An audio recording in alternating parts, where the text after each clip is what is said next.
Hello guys. तो कैसे हैं आप सभी? Very very good morning to all of you. मैं हूं रॉकी रजक, आपका एजुकेशनल ट्रेनर जो देता है आपको एजुकेशनल ट्रीटमेंट। तो आज के ट्रीटमेंट में मैं आपके लिए क्वाड्रेटिक इक्वेशन लेकर आया हूं, जिसमें आज मैं आपको सिखाने वाला हूं फैक्टराइजेशन मेथड से कैसे हम क्वाड्रेटिक इक्वेशन का रूट सॉल्व करते हैं। जी हाँ, फैक्टराइजेशन मेथड जो आपने 9th क्लास में भी थोड़ा बहुत सीखा था, लेकिन 9th क्लास में परफेक्शन नहीं आ पाई थी, सही ढंग से समझ में नहीं आया था, कुछ ना कुछ जो है थोड़ी सी कसर रह गई थी। तो उसी कसर को जो है दूर करेंगे। आज इस तरीके से सिखाऊंगा कि सारी जिंदगी अपना नाम भूल जाओगे लेकिन क्वाड्रेटिक इक्वेशन कभी नहीं भूल पाओगे।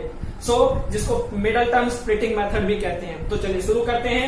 मैंने एक क्वेश्चन लिया है एग्जाम्पल नंबर 3, जो कि है आपका 2x² माइनस में 5x प्लस में 3 इक्वल टू 0। इसी इक्वेशन को सॉल्व करूंगा। देखिए बच्चों, कोई भी क्वाड्रेटिक इक्वेशन है उसको सॉल्व करने से पहले आपको उसको स्टैंडर्ड फॉर्म को पहचानना आना चाहिए कि स्टैंडर्ड फॉर्म से कंपैरिजन करना आना चाहिए। देखिए क्वाड्रेटिक इक्वेशन का स्टैंडर्ड फॉर्म क्या होता है?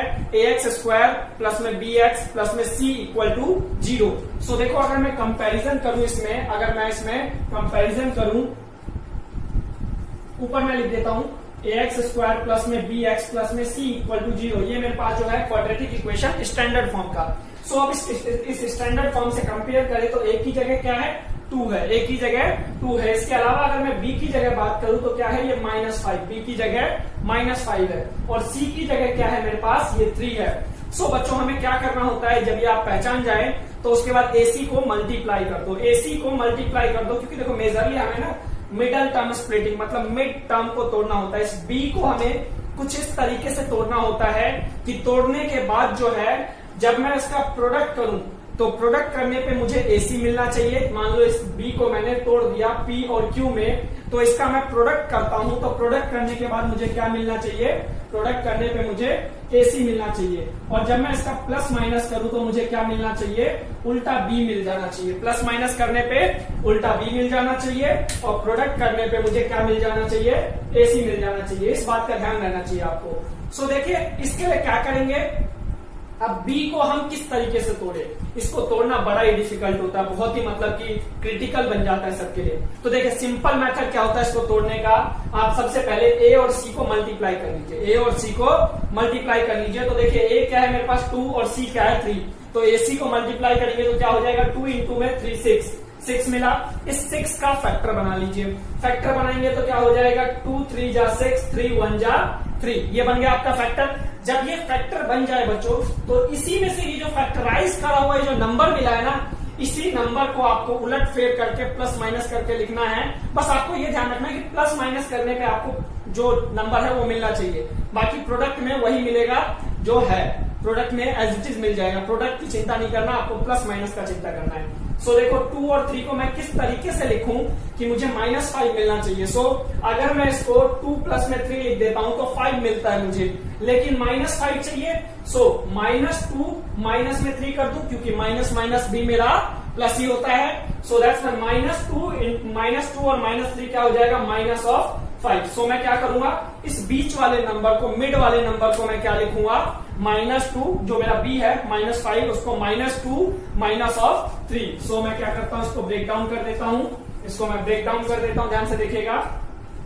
दोबारा लिखता हूं 2x²। अब इसको लिखूंगा -2x minus of 3x plus में 3 इक्वल टू 0। मैंने इसको तोड़ा है बच्चों, इसमें मैंने इसको ब्रेक कर दिया। आप क्या करिए, पेयर बना लीजिए। पेयर आपको कोई भी 2 पेयर उठा लीजिए जो आपको अच्छा लगता हो अपने अकॉर्डिंग। इन 2 पेयर में से जो कॉमन निकलता हो आपका, कॉमन निकाल लीजिए। First of all you have to find the common factor. Common factor निकाल लीजिए। क्या है यहाँ पे देख रहे हैं आप? 2 यहाँ भी आ रहा है, यहाँ भी आ रहा है, x यहाँ भी आ रहा है, यहाँ भी आ रहा है। 2x अगर मैं कॉमन निकाल लूं तो कोई दिक्कत नहीं होने वाली। मैं क्या करूंगा, 2x कॉमन निकालूंगा, अंदर बचेगा x माइनस में 1, अंदर बचेगा मेरे पास x माइनस में 1। अब उसके बाद यहां से देखो क्या कॉमन आ सकता है? 3 यहाँ भी है, 3 यहाँ भी है। -3 कॉमन निकाल लेता हूं मैं। -3 निकाल लूंगा तो ज्यादा अच्छा रहेगा क्योंकि मुझे यहाँ माइनस चाहिए। दैट्स वाई x माइनस में 1 अंदर बचेगा और इक्वल टू 0 अपनी जगह। बाकी कुछ नहीं कर रहा, जो जैसा है वैसा ही रहने दे रहा हूं। अब उसके बाद क्या करिए, यहाँ से x माइनस 1 यहाँ भी है, x माइनस 1 यहाँ भी है, दोनों जगह से x माइनस 1 कॉमन निकालिए। अंदर क्या बचेगा? 2x माइनस में 3। अब इसको 0 के बराबर रख दीजिए। क्या हो जाएगा? x minus 1 equal to 0। अब दोनों को सेपरेटली 0 के बराबर रख दीजिए, x माइनस 1 इक्वल टू 0 और यहाँ क्या हो जाएगा 2x माइनस में 3 इक्वल टू 0। इसके अलावा आगे इधर लेफ्ट साइड में जो भी न्यूमेरिकल्स वैल्यू है ना उसको राइट साइड में शिफ्ट कर दीजिए। सो शिफ्ट करेंगे तो क्या हो जाएगा, x माइनस 1 है, सो ये क्या हो जाएगा x की वैल्यू 1, x की वैल्यू क्या हो जाएगा 1, मतलब पहला फैक्टर मेरा आ गया, पहला रूट पहला जीरो मेरा आ गया। इसके अलावा एक जीरो यहां से आएगा 2x equal to 3, so x will be equal to 3/2। तो मेरे पास ये जो x की वैल्यू 1 और x की वैल्यू 3/2 जो है मेरा क्या है, ये जो गिवन इक्वेशन का फैक्टर है। समझ पा रहे हैं, इसी को बोलते हैं मिडल टर्म स्प्लिटिंग मेथड। समझ पाए, उम्मीद करता हूं। अब नेक्स्ट एक और एग्जांपल देखिए ताकि और अच्छे से समझ में आ पाए। एक और एग्जांपल देखिए। सो नेक्स्ट एग्जांपल लेता हूं, example number 4, 6x square minus में x माइनस में 2 इक्वल टू 0। एग्जांपल नंबर 4 ले लेता हूं। एग्जांपल नंबर 4 कहता है 6x स्क्वायर माइनस में x माइनस में 2 इक्वल टू 0। ये मेरे पास इक्वेशन दिया हुआ है, इक्वेशन देख पा रहे हैं कौन सा है, 6x स्क्वायर माइनस में x माइनस में 2 इक्वल टू 0। अब इसमें भी वही पहचानिए, सबसे पहले किसको पहचानना है आपको, a और c को। a और c को पहचानेंगे तो a क्या है मेरे पास 6 है, c कौन सा है -2। तो 6 और -2 को मल्टीप्लाई कर दीजिए, क्या हो जाएगा माइनस का 12 हो जाएगा। एक पल के लिए साइन भूल जाइए, साइन भूल जाते हैं एक पल के लिए। अब इसका फैक्टर बनाइए, फैक्टर क्या हो जाएगा 2 6 जा 12, 2 6 जा 12, 3 2 जा और 2 1 जा। तो हमारे पास फैक्टर में क्या मिला 2 3 2, फैक्टर में मुझे क्या मिल गया 2 3 2। तो अब मुझे क्या करना है, इन 2 3 2 को इस तरीके से लिखना है कि प्लस माइनस करने पे मुझे -1 मिले और मल्टीप्लाई करने पे तो 12 तो मिलेगा ही मिलेगा।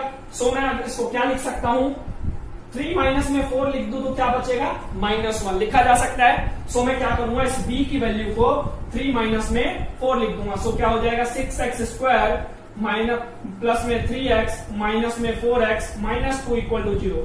बच्चों देखो मैंने कुछ नहीं किया, बस b को मैंने तोड़ा है अपनी नीड के अकॉर्डिंग। सो उसके बाद अब क्या करेंगे, उसके बाद अब क्या करिए, यहां से जो जो कॉमन निकलता हो निकाल लीजिए। यहां से क्या कॉमन निकल रहा है, दोनों में देख रहे 3x कॉमन है, निकाल लीजिए। यहाँ बचेगा 2x प्लस में 1, यहाँ क्या बच जाएगा, यहाँ से 2x निकाल लीजिए, अंदर क्या बचेगा 2x प्लस में 1 माइनस 2x निकाल लिया मैंने। अब उसका ये सब हटा दीजिए, ये सब हटा देता हूं ताकि कंफ्यूजन क्रिएट ना हो। अब देखिए दोनों जगह 2x प्लस में 1 है, तो दोनों जगह से मैं 2x प्लस में 1 कॉमन निकाल लूंगा। सो मेरे पास क्या बचेगा 2x प्लस में 1 बाहर निकाला, अंदर बचा 2x माइनस में 3x माइनस में 2x, सॉरी 3x माइनस में 2, यहां से x नहीं आएगा, इक्वल टू 0। अब इसको क्या करिए, दोनों को 0 के बराबर सेपरेटली रख दीजिए, 0 के बराबर सेपरेटली रख दीजिए, क्योंकि मेरे पास दो फैक्टर आ गए, इन दोनों फैक्टर को सॉल्व करूंगा सेपरेटली। सो मेरे पास इसको भी सॉल्व करिए, 3x माइनस में 2 इक्वल टू 0। तो यहां से मुझे क्या मिलेगा 2x is equal to minus of 1 और यहाँ से 3x इक्वल टू, बस मैंने एक एक करके शिफ्ट करता जा रहा हूँ, ज्यादा हेडेक नहीं लेना है। एक सिंपल मेथड, सिंपल जो अप्रोच है उसी को अपनाना है, अपने को ज्यादा शॉर्टकट नहीं मारना है। अच्छे नंबर स्कोर करने हैं, थोड़ा सा समय लगे, लेकिन पूरा जो टारगेट 90++ का जो हमारा मोटिव है, जो स्टार्टिंग से लेकर चले हैं, उसको अचीव करके मानेंगे, बिना उसको अचीव करे हुए नहीं मानना है, आप भी मत मानना।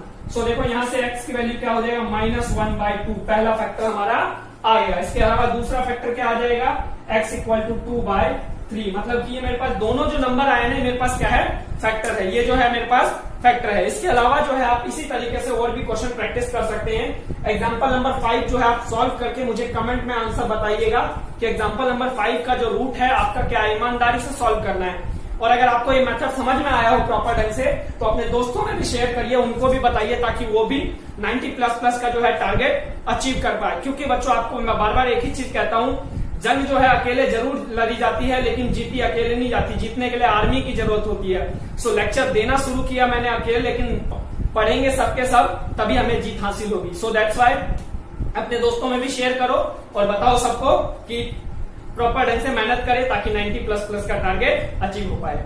ठीक है, फिर आज के लिए इतना ही रखते हैं, फिर मिलेंगे अगली सभा में। तब तक के लिए दुआओं में याद रखिएगा। Good bye, take care.